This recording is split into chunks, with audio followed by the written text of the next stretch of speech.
I thought I knew what loneliness felt like. I was wrong. Sitting in the fifth row of the Hartford Convention Center on a Tuesday afternoon in May, surrounded by 2,000 strangers in folding chairs, watching my daughter cross that stage to receive her MBA, I felt more alone than I'd ever felt in my life. The irony wasn't lost on me. This was supposed to be our moment, our victory. 23 years of sacrifice, of choosing her needs over mine, of building a life around making sure she had every opportunity I never did. But as I sat there with my phone in my hand, camera ready to capture her speech as the class valedictorian, I had no idea I was about to record the moment that would change everything between us. Let me back up. My name is Richard, and I'm 62 years old. I've been a machinist for 40 years at the same manufacturing plant in Connecticut. Not glamorous work, but honest. It paid the bills. Most importantly, it paid for my daughter Emma's future. Emma came into my life when she was 3 months old. Her mother, my younger sister Claire, died from complications after an emergency C-section. The father was never in the picture, didn't even show up to the funeral. My wife Lisa and I had been married for 8 years by then. We'd tried for children, gone through the tests, the treatments, the hope and disappointment. Nothing worked. When Claire died, there was no question about what we'd do. Emma was family. She was ours. Those first few years were hard but beautiful. Lisa was a receptionist at a dental office, and we were making it work in our small 3-bedroom house in West Hartford. Emma was everything to us. Her first steps were in our kitchen. Her first word was "Dada," looking right at me. We were building something real. Then, when Emma was 7, Lisa was diagnosed with stage 4 ovarian cancer. She fought for 11 months. I watched the strongest woman I'd ever known waste away to nothing, and there wasn't a damn thing I could do about it. She died 3 days after Emma's 8th birthday. Emma wore her party dress to the funeral. After that, it was just the two of us. Me and this little girl with Claire's eyes and Lisa's smile, trying to figure out how to keep going. I was 39 years old, suddenly a single parent, working 50-hour weeks and coming home to help with homework I barely understood. But we managed. We had routines. Saturday morning pancakes, Sunday evening board games. Every night, I'd sit on the edge of her bed, and we'd talk about her day until she fell asleep. The money was tight, always tight. I picked up overtime whenever I could, skipped the union fishing trips, stopped going out with the guys after work. Every extra dollar went into a savings account I'd opened in Emma's name the day we brought her home. I called it her future fund. College fund didn't seem like enough of a description for what I was trying to build for her. When Emma was 14, she came home from school talking about a girl in her class whose dad was a lawyer, whose family had just gotten back from Paris. "Dad," she asked me that night, "why don't we ever go on vacations like that?" I remember exactly where I was standing, at the stove making spaghetti, and how my chest tightened at the question. I turned around and I told her the truth. "Because I'm saving every penny I can so you can go to any college you want. So you can have choices I never had. Paris will still be there when you're successful enough to take yourself." She hugged me and said, "I don't need Paris, Dad. I have you." I held on to that. High school was when things started to shift. Emma was brilliant, driven in a way that amazed me. Straight A's, honor society, debate team. She had ambition I could only dream about when I was her age. I was so proud I could barely stand it. But it was expensive. SAT prep courses, college application fees, a laptop for school projects that cost more than I made in a week. I said yes to all of it. I'd eat ramen for a month if it meant Emma had what she needed. The house we lived in was the house Lisa and I had bought together. 3 bedrooms, small yard, 15 minutes from my plant. The mortgage was almost paid off. I'd been planning to have it done by the time I was 50. But then Lisa got sick, and medical bills ate through our savings. Still, by the time Emma was applying to colleges, I only owed about $40,000 on it. The house was worth maybe $280,000. It wasn't much, but it was mine. It was ours. Emma got accepted to Yale. Full ride for undergrad. I cried when we got that letter. My daughter was going to Yale. A girl whose mother died before she could remember her. Raised by a machinist in a town where most kids were lucky to make it to community college. Yale wanted her. We celebrated at Applebee's, her choice. And I remember thinking this was what everything had been for. This moment right here, she thrived there. Dean's List every semester. Internships in New York City that she'd come home from talking about markets and strategies and people with names I couldn't pronounce. She was moving into a world I didn't understand, and I was so damn happy for her. Senior year, she told me she wanted to get her MBA. Dad, I could be making 6 figures by the time I'm 30 if I play this right. I want to go into corporate finance. The MBA program would cost her. Yale gave her a partial scholarship, but she'd need about $90,000 for the 2-year program. She had some savings from her internships, maybe $15,000. She'd need loans for the rest. Big loans. The kind that would follow her for decades. I couldn't let that happen.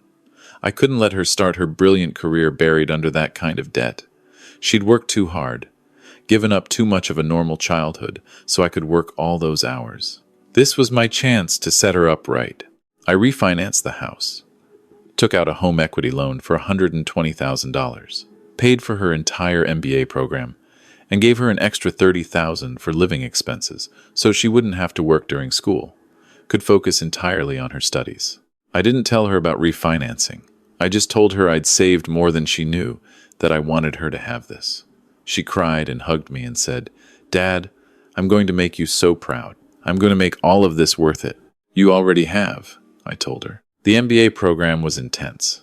She was up in New Haven during the week, came home most weekends those first few months. Then the weekends got less frequent. She was networking, joining clubs, doing case competitions. I understood. This was her time. I was eating dinner alone most nights, TV dinners on the couch, working extra shifts to cover the new mortgage payments. The house suddenly felt very big and very empty.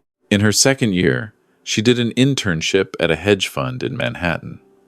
Met a guy there, Tyler, another MBA student from Columbia. He came from money, real money. His father owned some kind of financial consulting firm. Emma brought him home for dinner once. He was polite enough, but I could see the way his eyes moved around our modest living room, taking in my worn recliner, the dated TV, the framed photos on the wall of Emma's childhood. He didn't say anything, but I felt small in my own house. Emma started spending more time in the city after that. I'd call and she'd be busy, studying, networking, dinner with Tyler's family. I told myself this was good. She was building her future. This was what I wanted for her. Then she told me about Professor Michael Chen. He was her corporate strategy professor, apparently some kind of legend in the business school world. Former Goldman Sachs executive, multiple best-selling books, had started his own consulting firm that advised Fortune 500 companies. Emma talked about him constantly. "Dad, Professor Chen says this." Professor Chen connected me with this opportunity. Professor Chen thinks I should consider this path. I was glad she had a good mentor. Really, I was.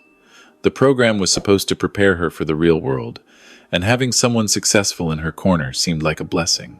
She started doing independent study with him, her final semester, working on some research project I didn't really understand, but that she was clearly excited about.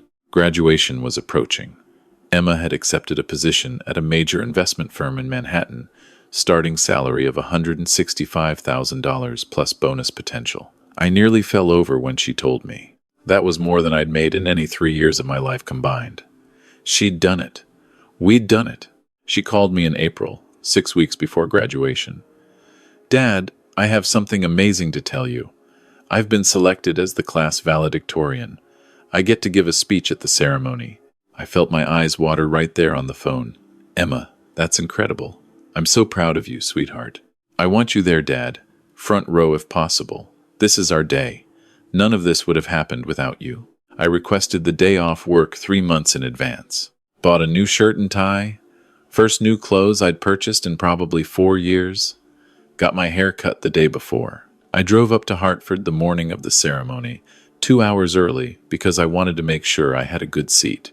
The auditorium was massive, but they had reserved sections for families of graduates.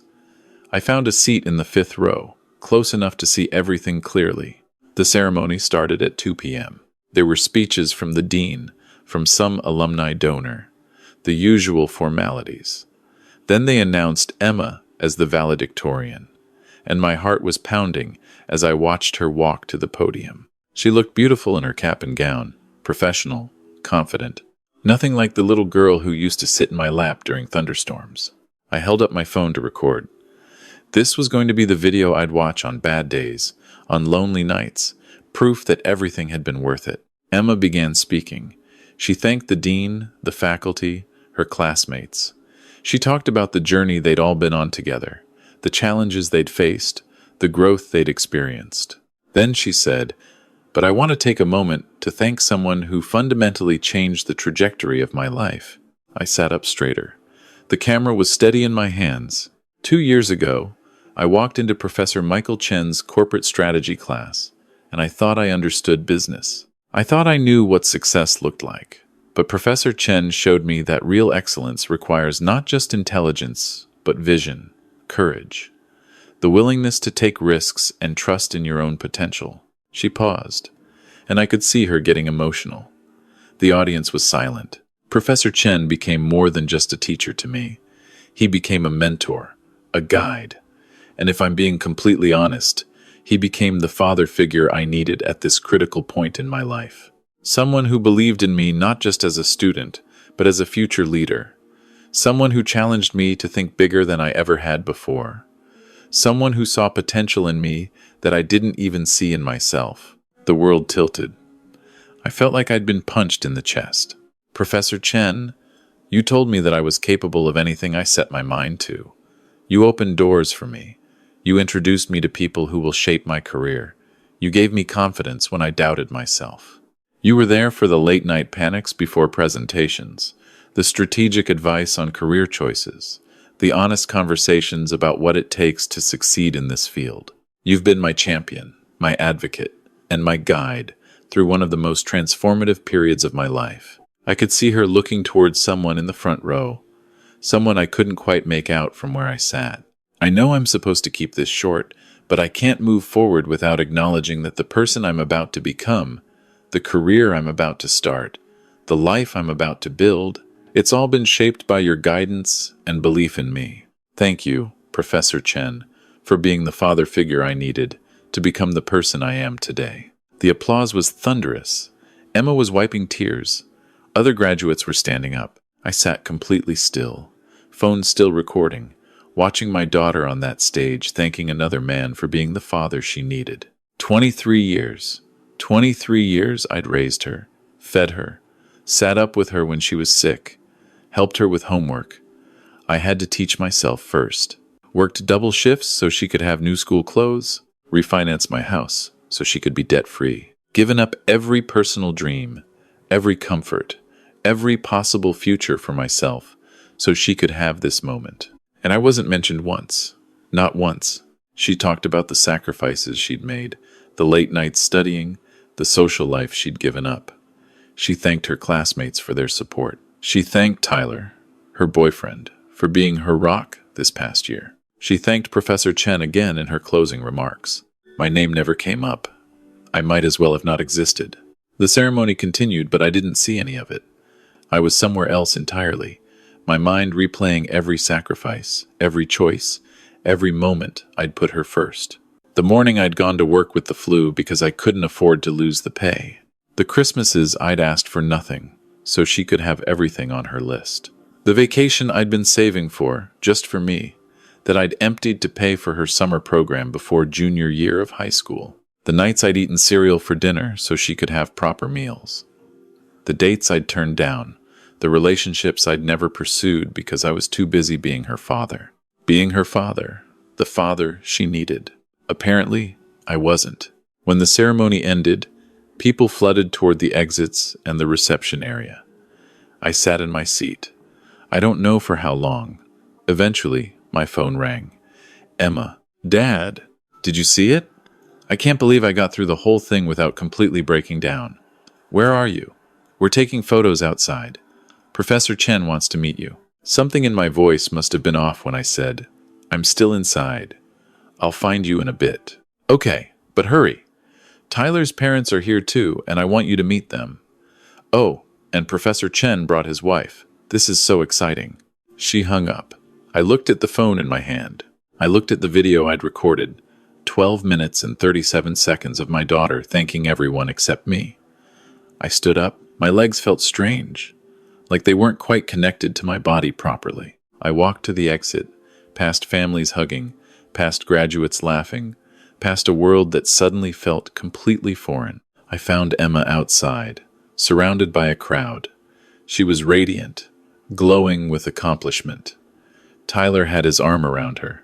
An older Asian man who must have been Professor Chen was standing close, talking animatedly with a small group. Emma saw me and waved. "Dad, come here. I want you to meet everyone." I walked over. She hugged me quickly, distracted. "This is my dad, Richard. Dad, this is Professor Chen and his wife, Dr. Chen. And these are Tyler's parents, Robert and Patricia Whitmore." Handshakes, polite nods. Professor Chen smiled warmly. "Richard, your daughter is exceptional. Truly one of the most talented students I've had in 20 years of teaching. You must be incredibly proud." "I am," I heard myself say. "I've been proud of her for 23 years. If he caught the emphasis, he didn't show it.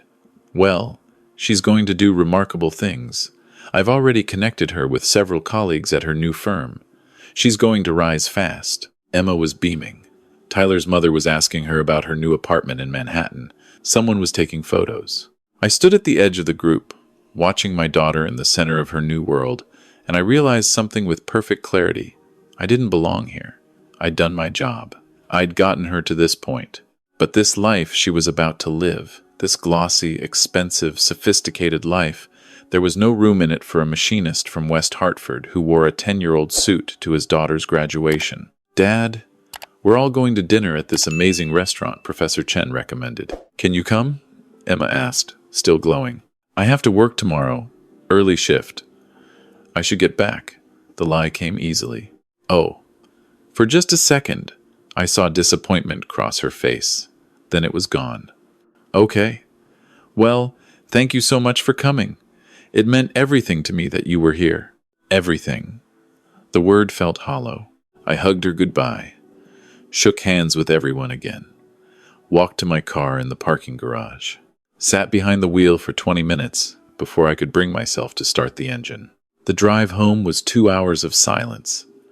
I didn't turn on the radio, just me and the highway and the growing weight of understanding what I'd actually heard on that stage.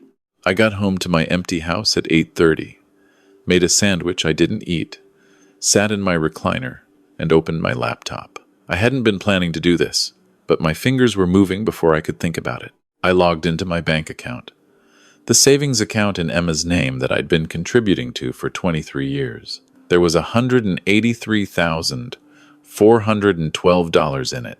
That was what was left after paying for the MBA. I'd been planning to give it to her as a graduation gift, a nest egg for her future, maybe help with a down payment on an apartment someday. Money I'd saved from overtime, from skipped vacations, from living as cheaply as possible for 2 decades. Money that represented every sacrifice I'd made. I sat there, looking at that number on the screen.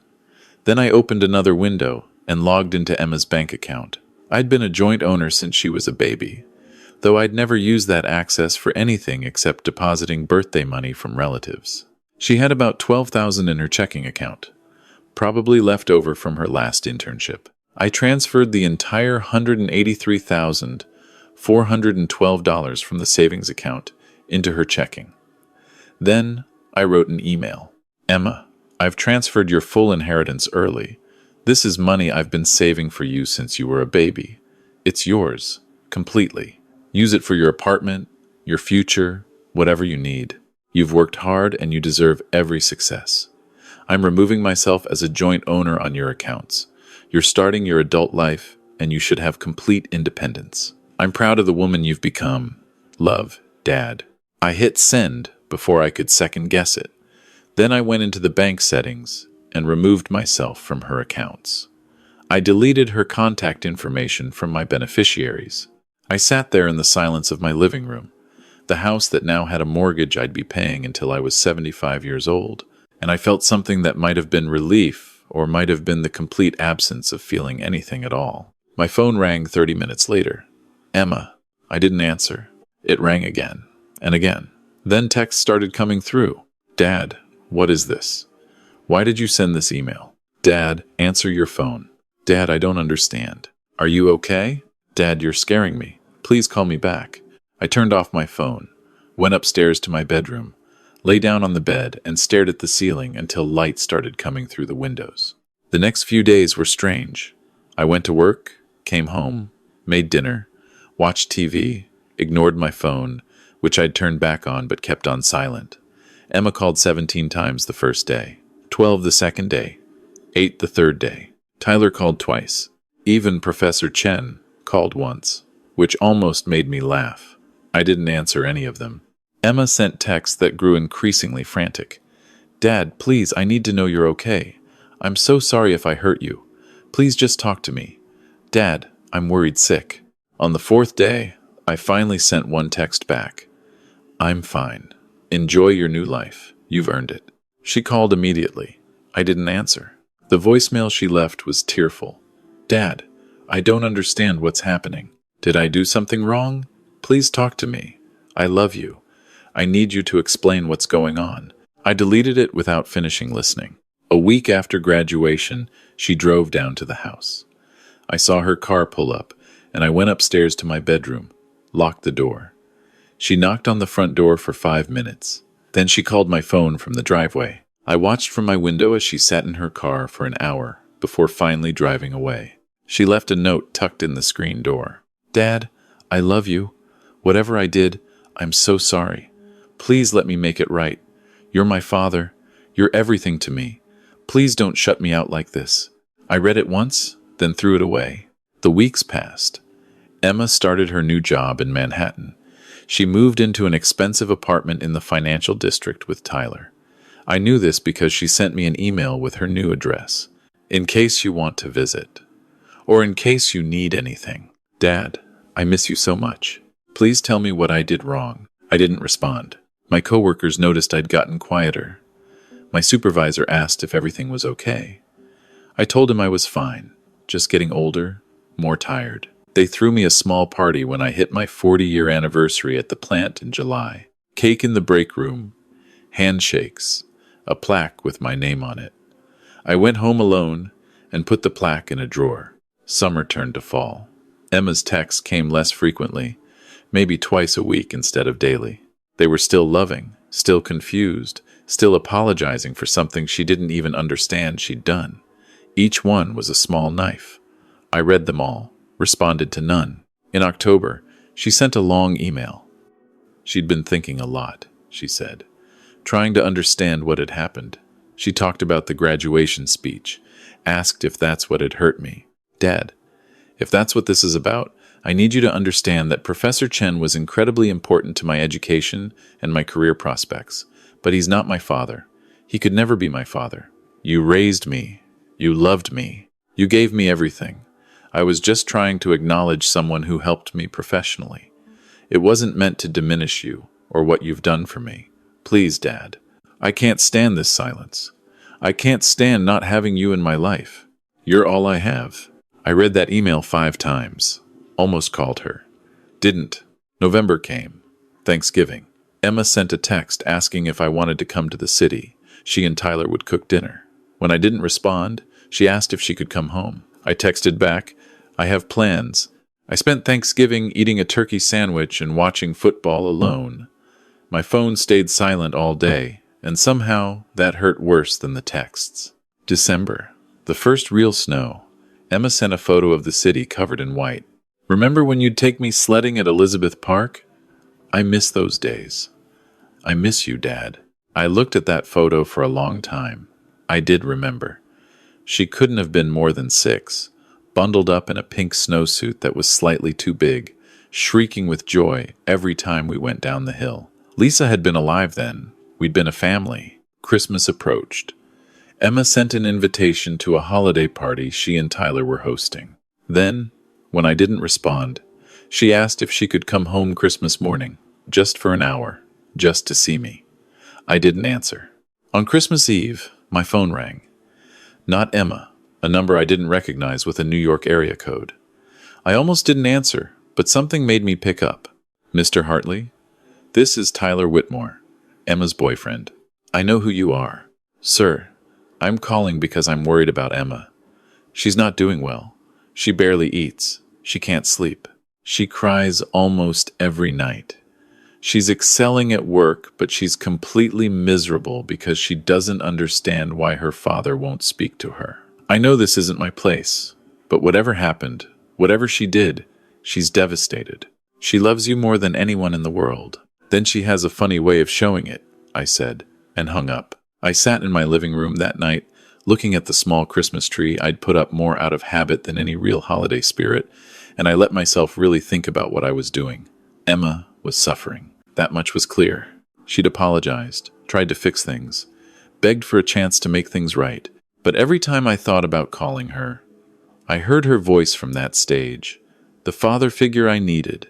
I saw her surrounded by her new life, her successful boyfriend, her powerful mentor, all the people who would carry her forward into a future where a machinist from Connecticut was just an embarrassing footnote. The man who raised her, sure, but not sophisticated enough, not educated enough, not wealthy enough to really be part of her shiny new world. I'd given her everything so she could have the life I never did.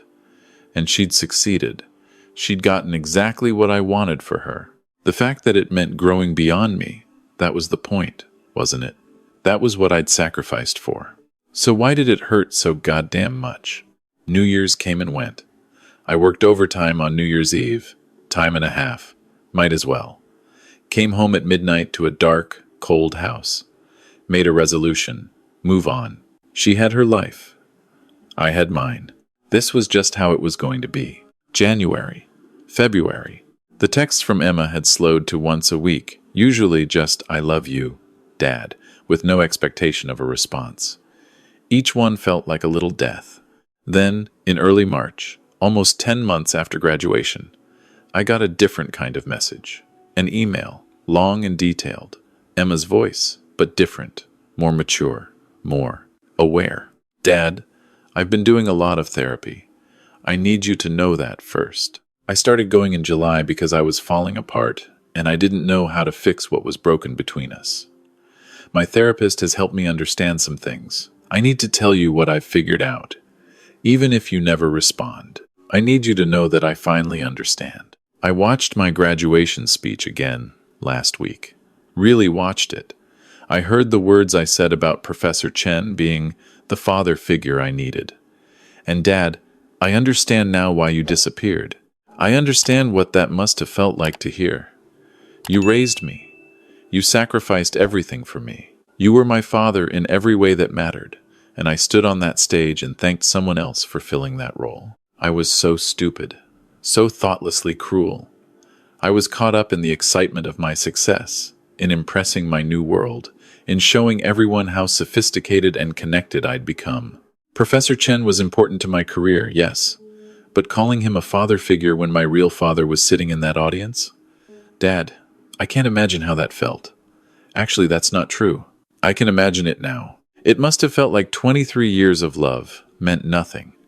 Like I was ashamed of you. I'm not ashamed of you. I've never been ashamed of you. You're the strongest, most selfless person I've ever known. Every success I have is because you gave me a foundation of security and love. Professor Chen gave me career advice. You gave me life itself, twice. Once when you took me in after Mom died, and again every single day you chose to put my needs ahead of your own. I know about the house, Dad. I know you refinanced it to pay for my MBA. Tyler's father is in real estate and finance, and when I told him about how you'd paid for my school, he did some digging. He showed me the public records. You had almost paid off the house when I started grad school. Now you have a mortgage that won't be paid off until you're 75 years old. You gave me your retirement security so I could be debt-free. And I never even thanked you. Not in my speech. Not publicly. I thanked a man who gave me business advice, while my father gave me his entire future. Dad, I transferred the $183,000 back to your savings account. I don't want it. Or rather, I want you to have the security you deserve. I've been saving aggressively since I started work.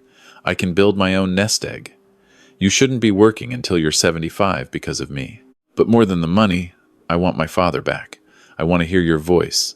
I want to have dinner with you. I want to tell you about my days and hear about yours. I want to introduce you to people as my dad and have them know that you're the reason I am who I am. I want to spend holidays with you. I want to make up for the worst mistake of my life. I don't expect you to forgive me right away. I don't even know if you'll read this, but I needed you to know that I understand now. I see what I did, and I'm so sorry. I love you. You're my dad. You're the only father I've ever needed or wanted, and I was a fool to make you think otherwise, even for a second. If you're willing to talk, I'll be at West Hartford Center, at the coffee shop near the old bookstore, every Saturday at 10 a.m. I'll be there this week and every week after, as long as it takes. I'll wait for you, Dad. Just like you waited for me all those years when I was growing up. Just like you always waited up until I got home safe. I'll wait as long as it takes. Love, Emma. I read that email, sitting at my kitchen table on a Wednesday morning before work. Then I read it again, and again. I could hear her voice in every word.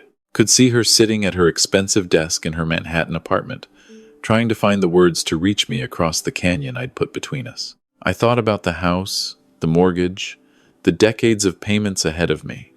I thought about her sending back the money, trying to give me back my security. I thought about her sitting in a coffee shop every Saturday morning, waiting for a father who might never show up. And I thought about that little girl with Claire's eyes and Lisa's smile crawling into my lap during thunderstorms.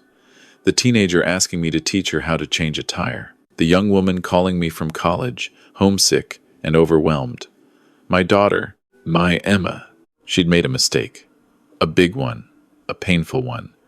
But she was 25 years old, excited about her success, trying to navigate a new world. And instead of telling her I was hurt, instead of giving her a chance to understand and apologize, I'd cut her off completely. For 10 months, almost a year of her life spent not knowing if her father would ever speak to her again. What kind of lesson was that? What kind of love? Saturday morning, I woke up at 7, showered, put on clean jeans and the flannel shirt Emma had given me for Christmas 3 years ago. Drove to West Hartford Center. The coffee shop was one we'd been to together years ago, back when she was in high school. Small place, wooden tables, good coffee. I parked across the street at 9:45 and sat in my car, watching the entrance. At 9:50, a familiar figure walked up to the door. Emma, carrying a large tote bag, wearing jeans and a Yale sweatshirt. She looked thinner than I remembered, older. There were shadows under her eyes I could see even from across the street. She went inside. I stayed in my car, watched through the window as she ordered coffee, then sat at a table facing the door. She pulled out a book but didn't open it, just sat there, watching the door, waiting. 10 o'clock came and went. She kept waiting. 10:15, 10:30, she ordered another coffee. At 10:45, I finally got out of the car. My hands were shaking as I walked across the street. I opened the door to the coffee shop, and the bell above it chimed. Emma's head snapped up. For a moment, we just looked at each other. Her eyes filled with tears immediately. She stood up slowly, like she couldn't quite believe I was real. "Dad?" I nodded. Couldn't quite speak yet. She took a tentative step toward me, then another. Then she was moving fast, and then she was hugging me, holding on like she was afraid I'd disappear. She was crying, shaking, saying, "I'm sorry.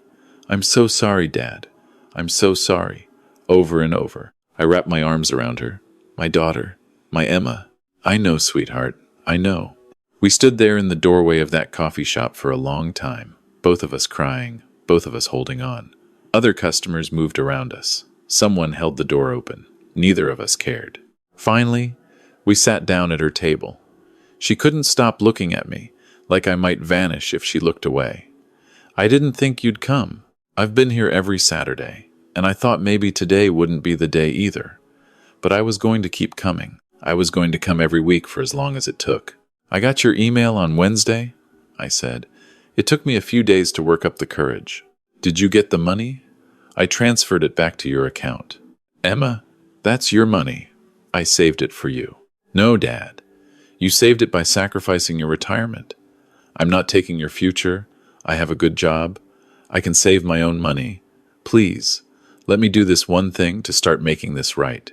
I looked at this young woman across from me, so desperate to fix what she'd broken, and I thought about the last 10 months, the silence, the loneliness, the stubborn pride that had kept me from reaching out even when I wanted to. Emma, I need to say something. What you said in your speech, it hurt me. Hurt me worse than I knew how to handle. But the way I dealt with it, disappearing like that, punishing you with silence for 10 months, that was wrong. You made a mistake. I made one too. Dad, no. What I did. Let me finish. You're 25 years old. You were excited and overwhelmed and trying to acknowledge someone who'd helped you. You didn't think about how it would sound because you're young and you were caught up in the moment. That's understandable. But I'm 62 years old, and I should have known better than to handle it the way I did. I should have talked to you, told you I was hurt, given you a chance to understand and apologize. Instead, I cut you off completely, made you suffer for months because I was too proud and too hurt to have a conversation. Emma was crying again. I would have given anything for that conversation. Anything, Dad. I've been dying without you in my life. I know. And I'm sorry. I'm sorry I made you wait. I'm sorry I made you hurt like that. We talked for 3 hours in that coffee shop. She told me about her job, her apartment, her life in the city. I told her about work, about the house, about the long, lonely months. She asked about getting together regularly, maybe dinner once a week. I said yes. She asked if I'd come visit her in Manhattan. I said I'd try. Dad, there's something else I need to tell you, she said, as we were getting ready to leave. Tyler and I broke up, back in January. I'm sorry, Emma. I'm not. He was. He was part of that world I was trying so hard to fit into. The world where I thought success meant leaving behind where I came from. But I don't want that anymore. I don't want to be the person who forgets where she came from or who got her there. Tyler didn't understand that. He thought I was being dramatic about losing you. So I ended it. You didn't have to do that. Yes, I did. Dad, I spent 10 months learning what matters. You matter. Us. Our relationship. Our history. That matters more than anything else. More than any job or boyfriend or impressive life in the city. I don't want to lose you ever again. We stood in the parking lot, neither of us wanting to leave, both of us afraid this might not be real. Can I hug you again? Emma asked. I opened my arms and she stepped into them. My daughter. Home. I love you, Dad. I love you so much. I love you too, Emma. Always have. Even when I was too stubborn to show it. We stood there as cars pulled in and out, as people walked past, as the world moved around us. Father and daughter, finding our way back to each other. It's been 4 months since that day in the coffee shop. Emma comes home every other weekend. We have dinner, watch movies, talk about everything and nothing. She's teaching me about her work, and I'm trying to understand financial markets and corporate strategy. She's learning about machining, asking questions about my job she never asked before. Last month, she brought me to a work event, some charity gala her firm was sponsoring. She introduced me to everyone as my dad, Richard. He raised me by himself and worked for 40 years at the same plant so I could have every opportunity. He's the reason I'm here. She said some version of that to probably 30 people that night. Every single time, she looked at me with pride, like I was someone worth showing off. Like she was honored I was there. I got my old flannel shirt framed, the one she gave me for Christmas, and hung it in my house. Not because of the shirt itself, but because of what it represents. The years before everything got complicated, the simpler time when it was just us against the world. Emma kept the money I gave her, but she set up a monthly transfer that helps pay my mortgage. We argued about it, but she was firm. Dad, you gave me my entire life. Let me give you back a little bit of security, please. I let her.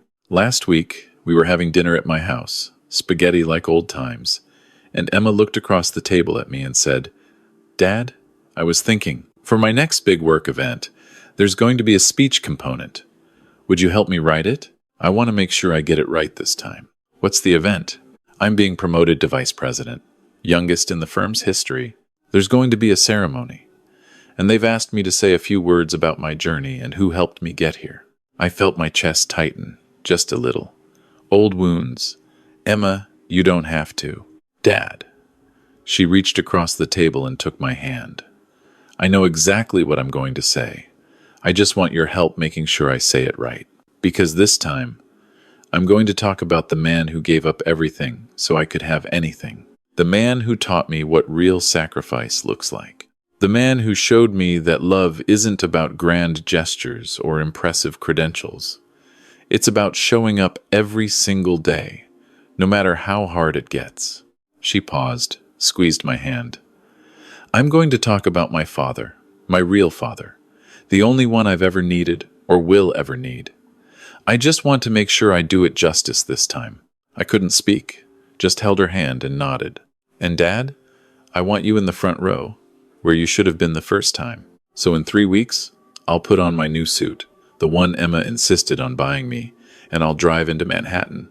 I'll sit in the front row and watch my daughter accept her promotion. And I'll hear her tell the story of the machinist from Connecticut who raised her by himself, who sacrificed his home and his future so she could have hers, who loved her enough to let her go and brave enough to let her come back. I'll hear her tell our story, the right way this time. And maybe, finally, I'll believe what she's been trying to tell me for months now, that I was never wrong, that I was always enough, that I've always been exactly the father she needed. I was wrong about a lot of things, wrong to think I wasn't enough, wrong to shut her out, wrong to believe that her success meant losing her. But I was right about one thing. I love that kid. Always have, always will. And that, in the end, is all that really matters.